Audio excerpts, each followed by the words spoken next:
तारीख़ इस्लाम में कुछ शख्सियात ऐसी हैं जिनका नाम सुनते ही दिल एहतराम से झुक जाता है, आंखों में अजमत की चमक आ जाती है और रूह ईमान से ताज़ा हो जाती है।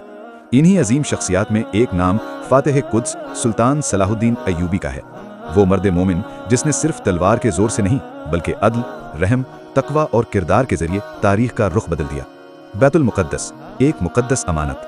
बैतुल मुक़द्दस सिर्फ एक शहर नहीं बल्कि ईमान की अलामत है। ये वो मुक़द्दस सरजमीन है जहाँ अंबिया अलैहिमुस्सलाम ने कदम रखे।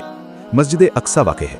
रसूल अकरम सल्लल्लाहु अलैहि वसल्लम ने मेराज की रात इमामत फरमाई। यही वजह है कि बैतुल मुक़द्दस मुसलमानों के दिल की धड़कन रहा है।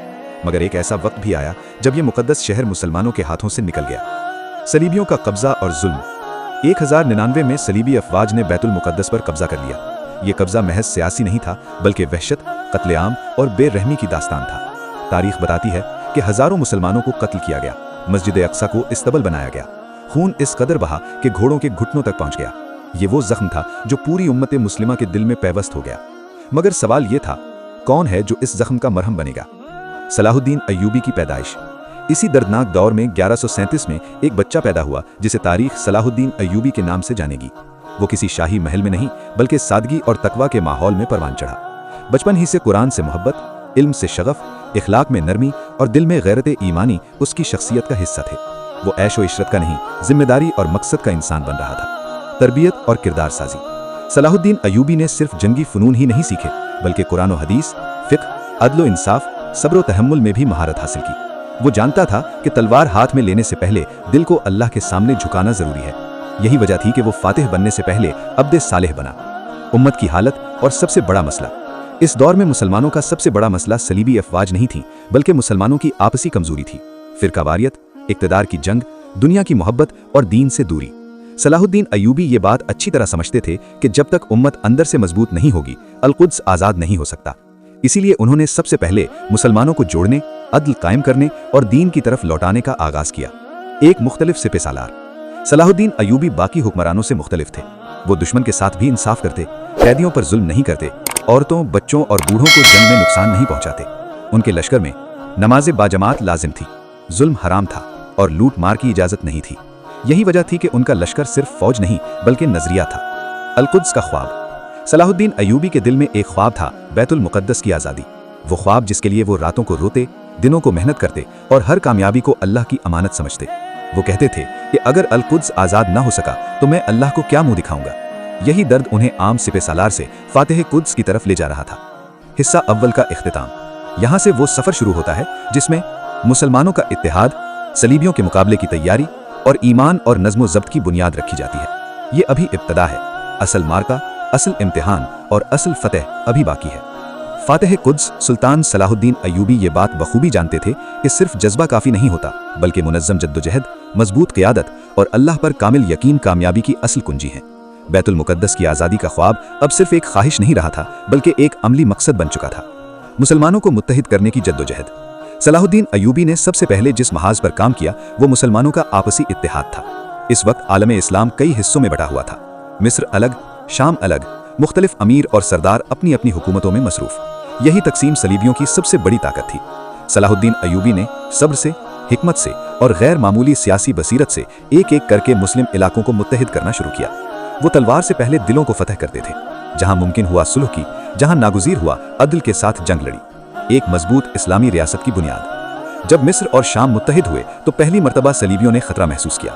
यह अब कोई बिखरी हुई कुव्वत नहीं थी बल्कि मुनज़्ज़म फौज, एक क़ियादत, एक मकसद और एक ईमान पर मुश्तमिल ताकत बन चुकी थी। सलाहुद्दीन अय्यूबी ने फौज की तरबियत पर खास तवज्जो दी। नज़्म व ज़ब्त, नमाज की पाबंदी, जुल्म से इज्तनाब और अल्लाह पर तवक्कुल उनके लश्कर का हिस्सा था। सलीबियों की गलत फहमी। सलीबी हुक्मरान सलाहुद्दीन अय्यूबी को कमज़ोर समझ बैठे। उन्होंने इसे सिर्फ एक इलाकाई हुक्मरान जाना मगर ये न जाना कि वो ईमान की ताकत के साथ खड़ा है। कुछ सलीबी सरदारों ने मुआहदे तोड़े, मुसलमानों के काफिलों पर हमले किए और मस्जिद अक्सा की बेहुरमती जारी रखी। ये वो लम्हा था जब सलाहुद्दीन अय्यूबी ने फैसला किया, अब फैसला मैदान जंग में होगा। मार्का हित्तीन की तैयारी। 1187 में तारीख का एक अजीम मार्का पेश आने वाला था जिसे जंगे हित्तीन कहा जाता है। सलाहुद्दीन अय्यूबी ने मैदान, मौसम और दुश्मन की कमजोरियों को मद्देनजर रखते हुए मंसूबा बनाया। उन्होंने सलीबियों को पानी से दूर, शदीद गर्मी में और थकावट के आलम में जंग पर मजबूर किया। ये सिर्फ तलवारों की जंग नहीं थी बल्कि हिकमत और सब्र की जंग थी। मार्का हित्तीन जब जंग शुरू हुई तो सलीबी फौज तादाद में ज्यादा थी, मगर ईमान कमजोर, क़यादत मुतकब्बिर और मकसद सिर्फ दुनिया था। दूसरी तरफ मुसलमानों की फौज अल्लाह पर भरोसा, शहादत की तमन्ना और अल-कुद्स की मोहब्बत लेकर मैदान में उतरी। सलाहुद्दीन अय्यूबी रहमतुल्लाह अलैह खुद सफ़ों में मौजूद थे, सिपाहियों का हौसला बढ़ाते, अल्लाह का नाम याद दिलाते और सब्र की तलकीन करते। बिलाखिर वो दिन आया जब सलीबी फौज टूट गई। उनका गुरूर, उनकी ताकत और उनकी दहशत सब खाक में मिल गई।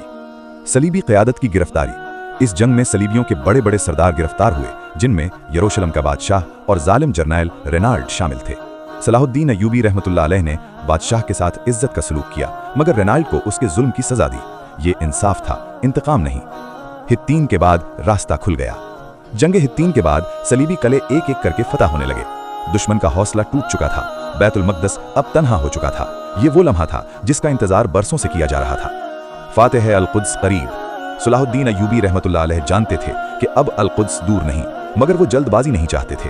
वो चाहते थे कि जब बैतुल मक़दस फतह हो तो खून रेजी ना हो, जुल्म ना हो और दुनिया देखे कि इस्लाम क्या है। यही वो फ़र्क था जो उन्हें दूसरों से मुमताज़ करता था। हिस्सा दोम का इख्तिताम। यहाँ तारीख एक नाजुक मोड़ पर आ खड़ी होती है। सलीबी ताकत टूट चुकी है, मुसलमान मुत्तहिद हो चुके हैं और बैतुल मक़दस आज़ादी के दहाने पर खड़ा है। जंग हित्तीन के बाद सलीबी ताकत का गुरूर खाक में मिल चुका था। उनके मजबूत कले एक एक करके मुसलमानों के हाथ आ रहे थे। अब बैतुल मक़दस तन्हा रह गया था, वही शहर जिस पर सलीबियों ने दहाइयों से जुल्म, कत्लेआम और बेहुरमती की तारीख रकम कर रखी थी। मगर इस बार आने वाला फातिह वो न था जो खून की नदियां बहाता, बल्कि वो था जो अदल, रहम और तक़वा के साथ तारीख का रुख बदलने वाला था। बैतुल मक़दस का मुहासरा।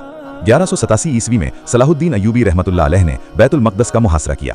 शहर के अंदर खौफ का आलम था। सलीबी जानते थे कि अगर मुसलमानों ने बदला लिया तो उनका कोई बच न पाएगा, क्योंकि उन्होंने खुद 1099 में जो जुल्म किया था वो नाकाबिले फरामोश था। मगर वो एक बात नहीं जानते थे, उनके मुकाबिल एक मुसलमान फातिह खड़ा है, दरिंदा नहीं। कुछ दिनों के मुहासरे के बाद शहर के हुक्मरान ने सुल्ह की दरखास्त की। ये वो लम्हा था जहां इंतकाम आसान था, मगर सलाहुद्दीन अय्यूबी रहमतुल्लाह अलैह ने अदल को चुना। तारीखी मुआहदा। सुल्तान सलाहुद्दीन अय्यूबी रहमतुल्लाह अलैह ने ऐलान किया, आम शहरियों को अमान दी जाएगी, औरतों, बच्चों और बूढ़ों को कोई नुकसान नहीं पहुंचाया जाएगा। जो जाना चाहे फिदिया देकर जा सकता है, जो रहना चाहे अमन से रह सकता है।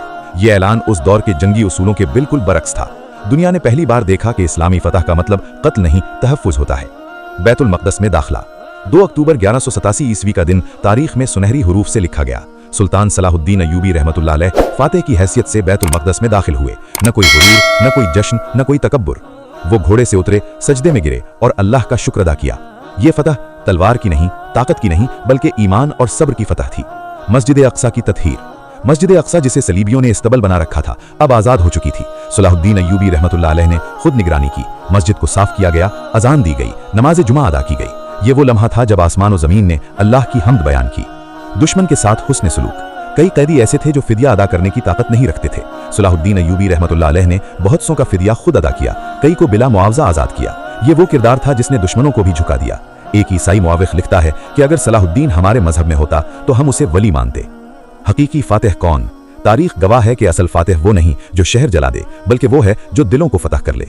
सलाहुद्दीन अय्यूबी रहमतुल्लाह अलैह ने मुसलमानों को इज्जत दी, ईसाइयों को तहफ़्फ़ुज़ दिया और दुनिया को इस्लाम का असल चेहरा दिखाया। उम्मत के लिए पैगाम।